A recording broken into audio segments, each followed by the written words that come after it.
자, 마태복음 8장 23절부터 27절까지 돌아가면서 읽습니다. 배에 오르심에 제자들이 따랐더니 바다에 큰 노을이 일어나 배가 물결에 덮이게 되었은데 예수께서 주무시는지라. 그 제자들이 나와 깨우며 이르시되 주여 구원하소서 우리가 죽겠나이다. 예수께서 이르시되 어찌하여 무서워하느냐 믿음이 적은 자들아 하시고 곧 일어나사 바람과 바다를 꾸짖으시니 아주 잔잔하게 되거늘. 그 사람들이 놀랍게 여겨 이르되 이가 어떠한 사람이기에 바람과 바다도 순종하는가 하더라. 아멘. 아멘.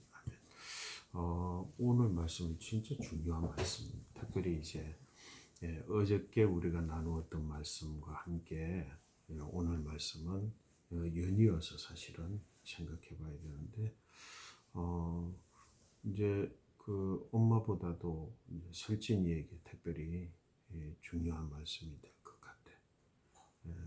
우선은 이제 내 어저께 말씀을 잠깐 정리하면 두 가지 결단을 한 사람만 두 가지 결단한 사람만 배에 오를 수 있잖아, 그렇지? 그러면 어떤 사람이 배에 올랐는가 이걸 이제 생각하는 게 되게 중요한데 혹시 두 가지 결단이 뭐였지? 어저께 한번 이야기했었대. 어제 그 포기할 수 있어야 되고 가진 것을 포기할 수 있고 예수님을 우선순위를 아주 중요한 것보다 가장 중요한 것보다 우선순위를 둬야 돼. 정확하게 이제 포기할 수 있는 거는 선지자가 자기가 무언가를 얻을 수 있을 거다라고 생각을 하고 기대를 했지만 예수님이 하신 말씀은 인자는 머리 둘 곳조차 없다. 공중에 나는 새도 깃들 곳이 있지만 인자는 머리 둘 곳이 없다. 나 따라와 봐야 네가 선지자인데 선지자라고 하는 명성, 명예, 지위, 권세 모든 것 가진 것 다 내려놓고서야 나를 쫓을 것이다. 그런 전제였고 두 번째는 이제 제자가 그러면 아버지 장사 지내는 거 먼저 해놓고 좀 따르겠습니다. 그건 죽은 자들에게 맡기고 너는 지금 나를 쫓으라. 그러니까 자기가 최우선으로 생각하는 인간적 도리, 사람으로서의 마땅한 바, 또 도덕적인 어떤 가치관, 자기의 삶의 최우선 순위 뭐 이런 것들 그런 것들보다도 더 우선적으로 해서 나를 쫓으라. 그래서 이제 이 두 가지를 결정한 사람들이 배에 올라탔어. 믿음이 좋은 사람이야, 아닌 사람들이? 좋은 사람이지. 이런 결단을 아무나 할 수 있는 게 아니잖아. 사실은 이런 결단을 못한 채 어떤 일을 하는 사람들이 많은데 특별히 목사님들 보면 이 두 가지 일들을 결단 못 내리고 하는 사람들이 많아. 또 나라를 위해서 헌신했다고 하는 사람들이 이 두 가지 일을 결단 못하고 하는 사람들이 많잖아. 내가 무언가를 하겠다, 이게 최고의 일이다 생각을 하고 두 가지 결단을 하고 딱 갔지만 실질적으로 그렇지 못하고 하는 사람들이 많다고. 어쨌든 분명히 이 배에 탄 사람들은 두 가지를 결단했기 때문에 다른 사람 배를 탄 사람들이에요. 근데 이제 이 배가 오늘 성경 말씀을 보니까 배에 오르심에 제자들이 따랐는데 이제 24절에 배가 어떤 상황을 맞이하게 됐지?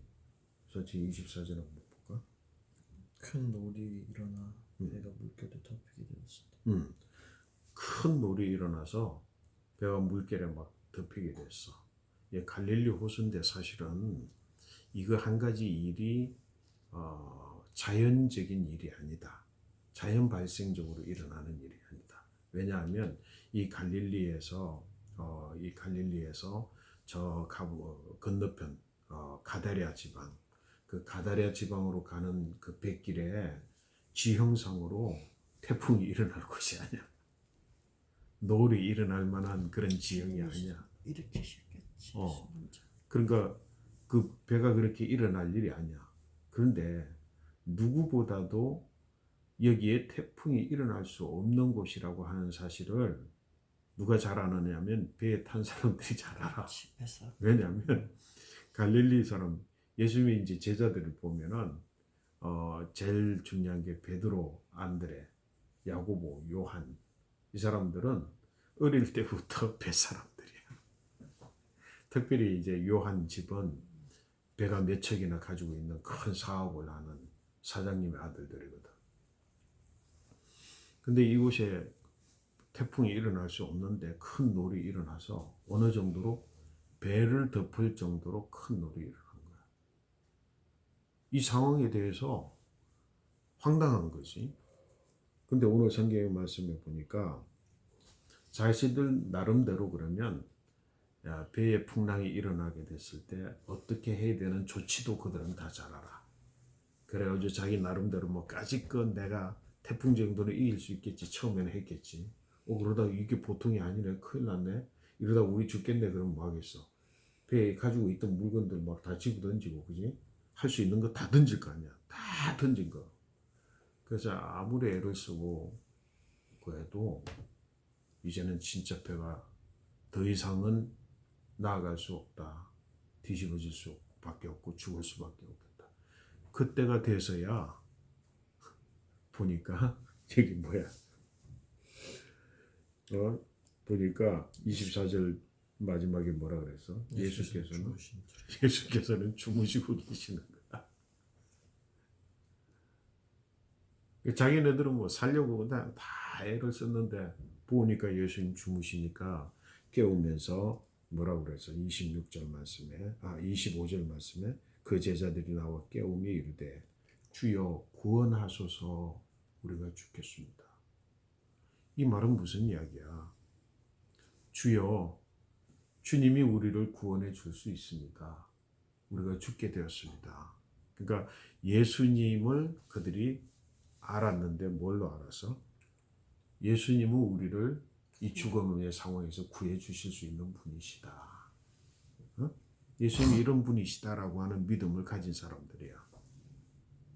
근데 돌이켜보면 이 제자들은 일단은 결단할 수 있는 두 가지 결단을 다 해서 배에 탄 사람들이고, 그 다음에 상황을 맞이했는데 예상치 못한 상황을 맞이했을 때 자기들의 인생, 인간적인 방법, 인간적인 도모, 자기들이 할 수 있는 실력, 지금까지 가지고 갖춘 경험, 이 모든 것들을 다 동원해도 죽을 수밖에 없는 상황에서는 주님밖에는 없다. 주님이 우리를 구원해 주실 수 있다라고 하는 믿음을 가졌으면, 오늘날 그런 기독교의 신앙인이면 신앙이 좋은 사람이야, 나쁜 사람이야?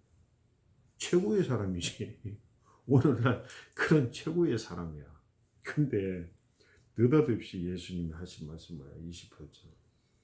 어찌 무수하느냐 믿음이 작은 자들아. 나는 이 말씀 보면서 청년 시절, 그러니까 솔직히 나이 때쯤 돼서 이 말씀 묵상했을 것 같아. 이게 충격이야. 얼마나 큰 충격을 받았는지 몰라, 내 심령 속에서. 내 신앙 속에서 이건 충격적인 일이지. 아니, 믿음이 적다니. 그러니까 나는 심지어는 뭐라고까지 생각을 했냐면, 예수님이 잠이 덜 깨셨나? 상황을 아무것도 모르시나, 그치? 예수님이 지금 상황 판단이 안 되시는 건가? 예수님이 너무 깊은 잠에 빠져 있다가 뭐 꿈속에서 지금 하는 이야기인가? 상황을 제대로 이해 못 하신 것 같아. 상황 판단이 안 된 것 같아. 자, 실질적인 상황적으로 보면 예수님이 자다가 깼으니까 아무래도 그 말에, 이 말의 책임이 예수님에게 있는 것 같아. 진짜 제자들이 믿음이 없는 것 같아. 예수님. 내가 그때 봤을 때는 이거 제자들이 믿음이 없다고 그러면 나는 뭐야? 이 제자들이 지금 믿음이 없는 자라고 그러면, 적은 자라고 그러면, 우리 오늘날 믿음이 좋다고 하는 사람들은 그럼 다 뭐야? 근데 예수님께서 이 믿음이 작은 자들아 그러면서 하신 말씀이 있어. 예수님이 믿음이, 그들 보고 믿음이 적은 자들이라고 말한 이유가 주님 말씀 안에 있어. 뭐야? 무서워. 왜 예수님께서 제자들을 믿음이 적은 자들이라고 그랬어? 어찌 무서워하느냐. 그렇잖아. 그러니까 어찌하여 무서워하느냐, 이 믿음이 적은 자들아. 그 말은 뭐야? 너희들이 믿음이 제대로 있으면 뭐 할 거라고? 무서워하지 않고 가능하니. 무서워하지 않아. 근데 왜 무서워하느냐, 이 믿음이 적은. 나는 여기서 해답을 찾았지. 그러면 다시 질문을 해보면 지금 상황이 무서워하지 않아도 되는 상황인가? 상황은 무서워하지. 참 무서워. 상황은 무섭지. 자기 경험을 다 동원해봤고 있는 것들 다 집어던져봤고 모든 것들을 다 해봤지. 자기 실력이 없는 것도 아니고 업으로서의 어떤 태풍에 대한 대처 능력이 안 되는 것도 아니고 다 이 정도면 내가 할 수 있다. 이 정도면 대처할 수 있다. 이 정도면 내가 이 위기를 이겨낼 수 있다 하는 모든 것들을 다 동원했음에도 불구하고 안 됐으면 당연히 두려운 상황이지. 아니 그러면 당연히 무서워해야 되는 상황에서 무서워하는 걸 보고 예수님이 왜 무서워하냐 이 믿음이 저거냐. 말이 돼? 그건 말이 안 되는 거야. 나는 이거 쉽게 받아들일 수 없는 거야. 근데 쉽게 받아들일 수 없는 게 당연한데 뭐의 경계를 딱 넘어서면 이건 쉽게 받아들여야 되는 이야기야. 그게 믿음이라는 거지. 내가 가진 믿음이 뭐냐? 우리가 지금 말하고 있는 믿음 뭐냐? 믿음의 실체가 뭐냐? 위기를 극복하는 게 믿음이냐? 그래서 잠자는 주님을 깨워가지고 나를 지금 죽을 수밖에 없는 상황인데 죽지 않고 사는 것이 믿음이냐? 예수님의 관점은 제자들에게 요구하는 관점은 뭐야? 이 무서운 상황 가운데서 무서워하지 말라는 거지. 그렇잖아. 근데 이거 왜 무서워하느냐? 이 믿음이 적은 자들아. 이 두려움이라고 하는 것에 대한 부분이고, 두 번째 나는 믿음의 눈을 이 말씀 묵상하면서 하나님 앞에 기도하고 말씀 붙들고 있으면서 깨닫는 게 뭐냐면 왜 제자들이 왜 무서워했어? 자기가 죽을까 봐. 근데 그 죽을까 봐가 왜 죽을까 봐요? 태풍이. 그 태풍이 어느 만큼이야? 자기 실력으로 해도 안 되는 태풍이잖아. 자기 경험을 다 동원해도 안 되는 경험이잖아. 자기의 수단과 실력 모든 것들을 다 해봐도 안 되는 태풍이잖아. 그런 태풍인데 두려워하래. 뭐야? 그런 상황 가운데서 두려워하지 않을 수 있는 방법이 뭐야? 그게 믿음의 차원이라는 거지. 그 믿음을 가졌으면 그런 상황임에도 불구하고 뭐 하지 않을 거라? 두려워하지 않을 거야. 뭐가 없기 때문에 제자들이 지금 두려워하는 거야. 믿음이. 어떤 믿음? 예수가 아들 27 진짜 중요한 27절에 있는 말씀이에요. 거.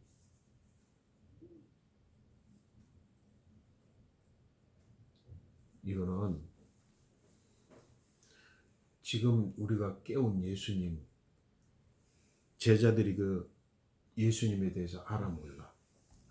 알지? 깨우면 우리는 이 죽음의 위기에서 벗어날 수 있다는 거 알지? 그지? 그 믿음보다 더 큰 믿음을 가지라는 거지. 그 믿음 가지고 깨웠으니까 믿음이 적다라고 했으니까 그 더 큰 믿음 뭐야? 예수님이 우리를 죽은 가운데서 구원해 주실 수 있는 분이다라고 하는 믿음보다 더 큰 믿음 뭐야? 천지를 창조하신 예수님이 누구신지를 알면 그 예수님이 뭐야? 이 태풍, 이 노를 잠잠케 하실 수 있는 분이라면 일으키실 수도 있는 분이라고 하는 사실을 안다면 예수님은 우리가 죽을 수밖에 없는 상황임에도 불구하고 예수님이 그냥 정신이 없어서 주무시는 게 아니라 이런 상황 가운데서도 잠을 주무시는 분이라고 하는 것을 안다면 이분이 마지막이야. 우리와 함께 지금 여기 계시다라고 하는 사실 하나만으로도 제자들은 뭐 하지 않아서 두려워하지 않는 거지. 그게 믿음이라는 거야. 그러니까 사도 바울이 히브리서에서 믿음을 정의할 때에 아브라함의 믿음을 정의했거든. 하나님께서 아브라함에게 내 사랑하는 독자, 너의 아들 이삭을 번제로 바쳐라 라고 했을 때 그 아들을 쪼개가지고 내장을 드러내고 피를 뽑고 각을 뜨고 조각을 내어서 불로 태워가지고 다 갈기갈기 다 없애버리는데 그게 번제인데 그 아들을 그렇게 하려고 했던 아브라함은 두려움이 있었어 없었어? 두려움이 없었지. 그렇게 하려고 그랬지. 근데 하나님께서 딱 일어서셔서 아브라함아 내가 이제 너를 안다. 그 믿음, 그 아브라함 믿음은 어떤 믿음이에요? 이런 생각. 바울이 그랬어. 아브라함이 그럴 수 있었던 것은 하나님에 대해서 알았기 때문에 그래. 어떻게 알았어? 하나님이 죽이라 그러면 내 아들 죽여도 하나님은 어떤 분이야? 죽은 자 가운데에서 분명히 히브리서 11절 죽은 자 가운데에서 다시 살려주실 줄 알고 그렇게 생각하고 그게 믿음이야. 그게 믿음. 다시 말해서 죽음이라고 하는 경계 때문에 예수님을 믿지 못하고 예수님에 대한 그 아는 것에 대한 태도를 함께 하지 못하면 믿음이 적은 자라는 거예요. 만약에 이 제자들이 바울이 말하는 것처럼 아브라함과 같은 믿음을 가졌더라면 제자들은 어떻게 했을까? 풍랑이 일어났네? 죽을 것 같으네? 예수님은 죽으시네? 그럼 우리도 자자. 그럼 뭐야? 우리가 죽든 말든 죽든 살든 그건 누가 책임지는 거야? 내가 책임지는 게 아니고 예수님 책임지는 거지. 상황적으로 잘 봐. 이게 믿음의 굉장히 중요한 이야기인데 만약에 그때 제자들이 야야야 이거 보니까 주님 주무신다. 우리도 같이 자자 하고 다 들어 누워 버렸으면 예수님 그때 생각이 웃으시면서 일어나면서 이것들 봐라. 믿음이 제법 크네. 안에 받아야 잔잔하라. 야, 너 이거 어떻게 그 믿음 가졌니? 이렇게 하셨을 거야. 근데 지금 상황적으로 봐. 상황은 어떤 상황이야? 죽을 수밖에 없는 상황이지. 그러면 예수님이 뭐부터 해야 돼? 바다를 잔잔하게 해야 돼. 그 다음에 제자들은 꾸짖는 일을 먼저 해야 돼. 제자들이 맞은 상황은 예수님 지금 예수님 살려주세요. 우리 구원해주세요. 그래서 막 풍랑이 일어나니까 풍랑아 잔잔하라. 잔잔해졌어. 너희들 일로 좀 와. 왜 믿음이 그렇게 적냐. 이렇게 해야 되지. 근데 지금 순서가 어떻게 돼 있어? 예수님은 풍랑과는 상관하지도 않아. 예수는 풍랑에 상관하지도 않고 제자들 꾸짖는 것부터 먼저 하셔.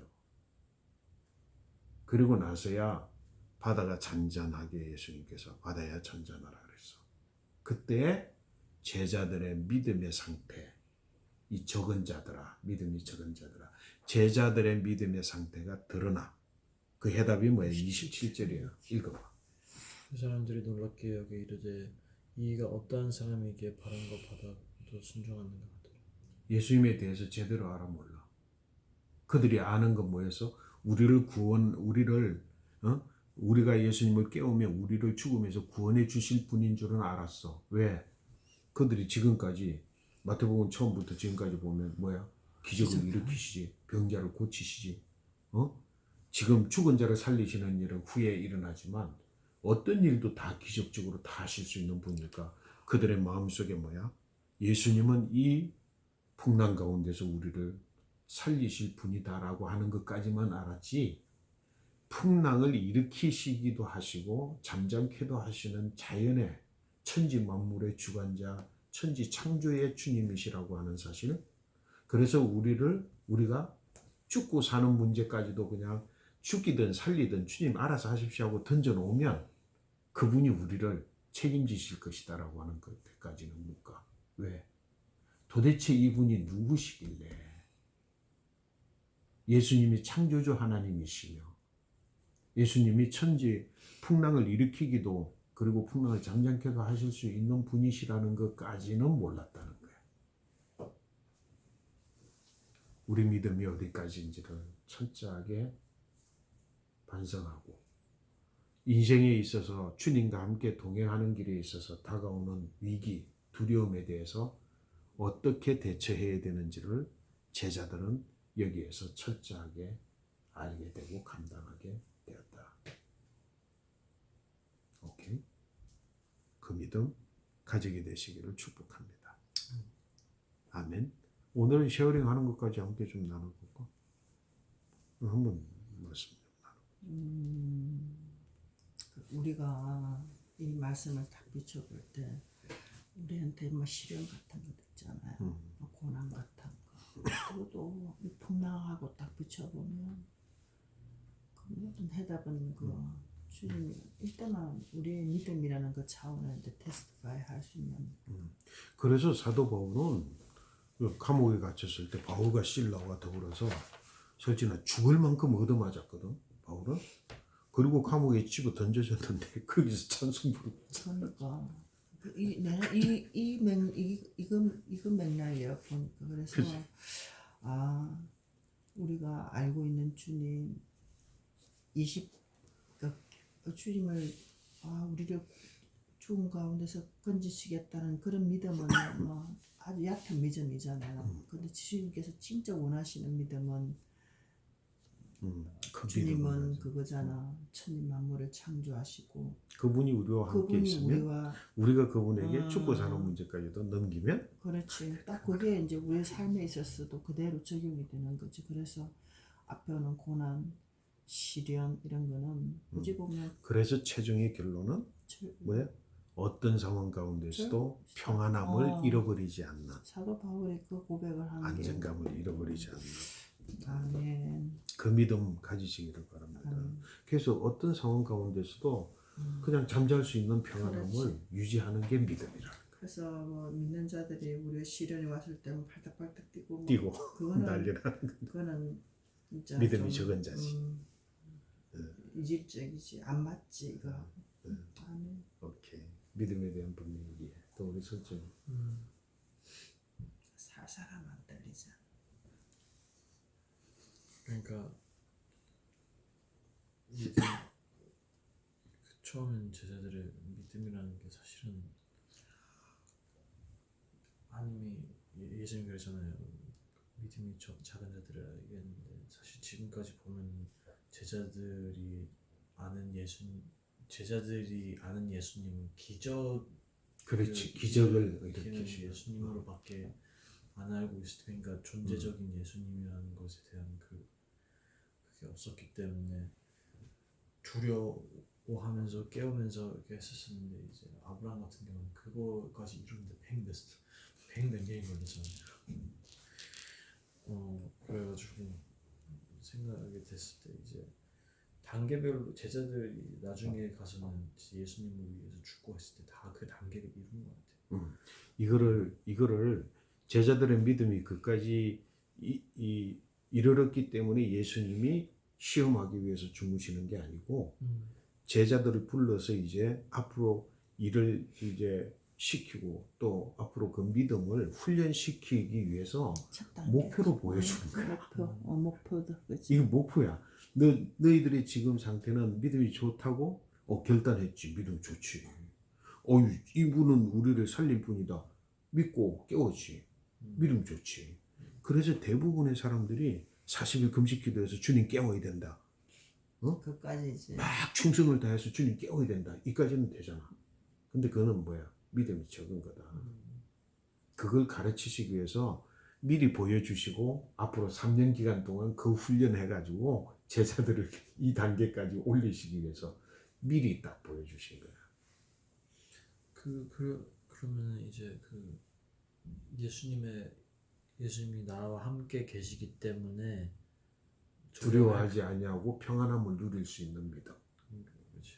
이게 굉장히 중요하고 그 다음에 오늘 마지막 라스트로 중요한 건 뭐냐면 성경 말씀에 쫙 보면 하나님께서 훌륭한 사람들을 일으켜 세워서 훌륭한 일을 맡길 때 항상 공식같이 첫마디 하시는 말씀이 두려워하지 말라. 두려워하지 말라. 내가 너와 함께한다. 내가 다시 말하노니 너는 두려워하지 말라. 내가 너와 함께한다. 주님이 함께한다고 하는 사실로 두려움. 인생에 제일 쉽게 넘어지고 마지막에 넘어지는 건 두려움이지. 이 두려움은 뭐로? 내가 너와 함께한다. 주님이 함께 계시면 두려워하지 말고 뭐를? 평화를 깨뜨리고 잃어버리지 말아라. 두려워하지 마라. 아멘. 그 이제 궁금한 게 이제 아빠가 얘기하셨던 게 마지막 이제 가장 좋은 믿음의 예 같은 경우는 뭔가 하나님이 나와 함께 계시기 때문에 두려워하지 말라 약간 그런 식인데 그러면 이렇게 누가 악유할 수 있잖아요. 그러면은 좋은 신앙이라는 것은 행동이 없는 신앙이에요. 약간 그런 식으로 그거 행동이 없는 신앙이라고 말하지. 어, 맞아. 오케이. 나는 행동이 없어. 그런데 그 다음 뭐야? 주님이 하라 하시면 하고 하지 말라 하시면 하지 말고 예면 예고 아니면 아니요. 그래서 이 제자들이 마지막 가는 길이 어디야? 십자가의 죽음의 순교의 길에 두려워하지 않고 순교해. 그게 요한을 빼고 사도 요한을 빼고 전부 순교를 당하는데 아주 무지막지하게 순교당해. 어떤 제자는 막 이 껍질이 다 벗겨지고 근데 이 살아있는 상황 속에서 살아있는 상황 속에서 내장 끄집어내고 막 베드로는 십자가를 지는데 거꾸로 막 지고 어떤 데는 활을 놓고 그 앞에다 놓고 활을 가지고 묶어놓고 이 두려움이라는 순간적 두려움이 얼마나 무서워. 그런데 순교하잖아. 그러니까 두려워하지 않는 거지. 왜? 내가 죽어서도 주님이 함께 하시면 영원한 영생을 얻는다고 하는. 그러니까 삶이 여기서뿐만 아니라 영생이라고 하는 데까지 그러니까 두려워하지 않지. 그러면 이제 우리가 하는 행동도 다 하나님께 맞추는 말씀대로 말씀. 말씀을 따라. 그러니까 중요한 것이. 말씀에서 예스 하면 예스. 오늘 말씀 우리 기억하면서 정말 내 믿음이 어디까지인가. 그리고 우리가 성장해야 되는. 아직 제자들은 그 믿음에 이르지 못해서 이제 시작하는 단계인데 요거 딱 보여주고 보여주시는 너희가 믿음이 언제든지 이 상황에서 똑같이 행동한 믿음이 적은 거야. 믿음이 큰 자로 너는 서야 된다. 너희들은. 그게 이제 오늘 주신 말씀, 귀한 말씀 은혜 마음속에 깊이 새겨서 평생 동안 큰 믿음을 가진 자로 승리하시기를 축복합니다. 아멘.